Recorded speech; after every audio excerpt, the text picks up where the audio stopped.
Sugatan ng isang taxi barker matapos siyang pagbarilin ng mga salaring ride in tandem sa tapat mismo ng GMA Network Center. Nardo unang balita ni Jamie Santos. Pasado alas 11 ng gabi, nang magulantang ng sunod-sunod na putok ng baril ang mga taxi driver na nakapila sa tapat ng GMA. Akala raw nila nung una paputok lang, pero laking gulat daw nila nang makitang duguan na ang barker ng taxi at napaupo na lang sa kalsada. Agad dumawag ng rescue team ang GMA pero inabot ng ilang minuto bago may dumating na ambulansya. Isinugod sa ospital ng ambulansya ng Barangay South Triangle ang biktima.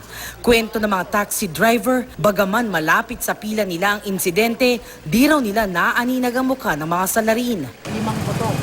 5 sa pakpak, akakaw nga, limitador lang eh. Oo, may tumatakbo, naglakad doon. Tinamaan nga ng bala ang side mirror ng isang taxi driver. Nung may narinig kong pumutok, umiga na ako agad doon sa loob.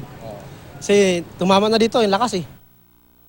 Kwento ng ilang palaboy na nakakakilala sa biktima, kilala lang daw nila ito sa alias na June. Patawid daw sana sila papalapit sa biktima nang bigla na lang itong tambangan ng mga suspect.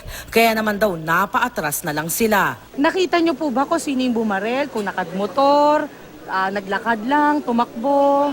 Ano po napansin ninyo nung patawid kayo, di ba? Nakamotor. Nakamotor, 2 po, 1. Ilan po yung nakita niyong nakasakay sa 2. motor?